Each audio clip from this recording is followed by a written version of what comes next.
असरड़ी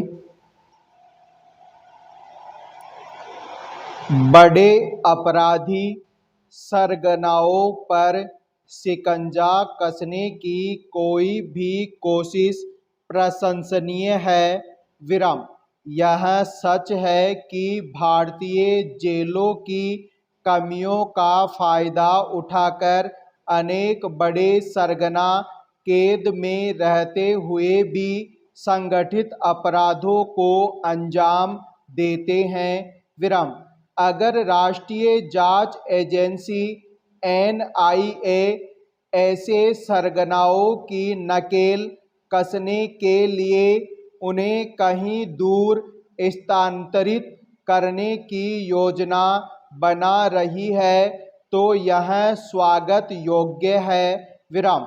बताया जा रहा है कि राष्ट्रीय जांच एजेंसी ने उत्तर भारतीय राज्यों की जेलों में बंद लगभग 12 गैंगस्टरों को अंडमान एवं निकोबार द्वीप समूह में स्थानांतरित करने के लिए गृह मंत्रालय के साथ चर्चा की है।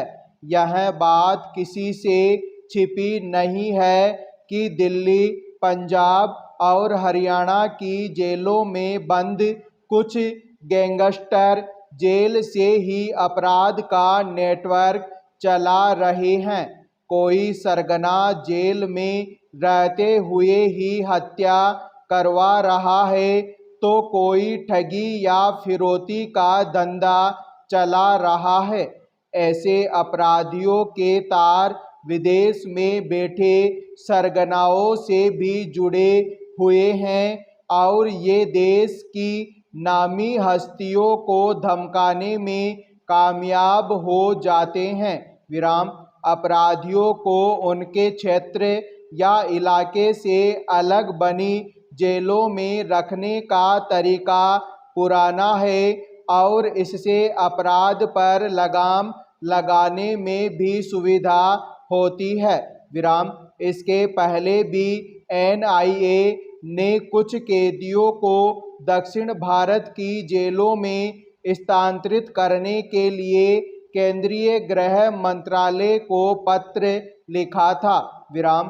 पिछले दिनों पंजाब में पकड़े गए अपराधियों को पूर्वोत्तर भारत की जेलों में भेजा गया था और अगर हरियाणा, दिल्ली में सक्रिय सरगनाओं को दक्षिण भारत की जेलों में भेजा जाता है तो जाहिर है कि अपराध घटेंगे।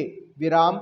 वैसे संकेत यही है कि दक्षिण के राज्य उत्तर भारत के खूंखार अपराधियों को अपने यहाँ रखने के लिए जल्दी तैयार नहीं होंगे, लेकिन केंद्र सरकार के पास अंडमान व निकोबार के रूप में एक विकल्प है। विराम।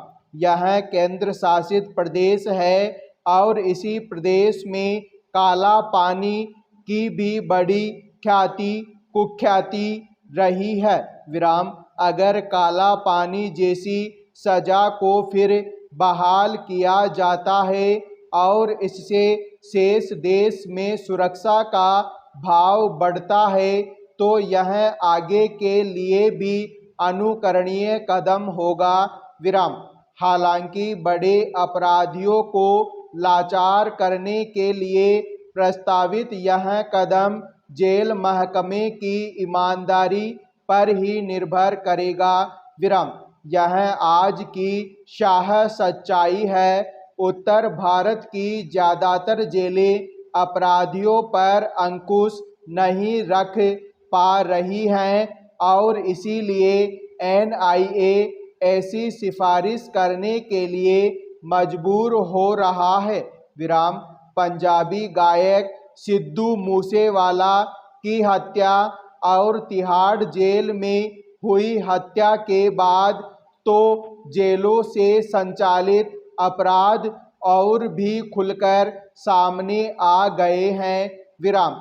लॉरेंस बिश्नोई जैसे अपराधी लगातार चुनौती बने हुए हैं। विराम। पुलिस या न्यायिक अभिरक्षा में रहते हुए भी अगर ये अपराध को अंजाम दे रहे हैं तो यह न्यायपालिका के साथ ही पुलिस विभाग के लिए भी चिंता व अफसोस की बात है। विराम। यह विषय वास्तव में एनआईए का नहीं है, जेल प्रशासन से जुड़े लोगों का है। विराम। रसूखदार लोग धन या बल के जोर पर जेल की व्यवस्था को प्रभावित करते हैं। विराम। भ्रष्टाचार भी गहरे बसा हुआ है। विराम। ऐसे में निकोबार की जेलों पर कितना भरोसा किया जाए? प्रश्नवाचक। निकोबार की जेलें भी तब कारगर थीं जब संचार के उपकरण उपलब्ध नहीं थे। विराम।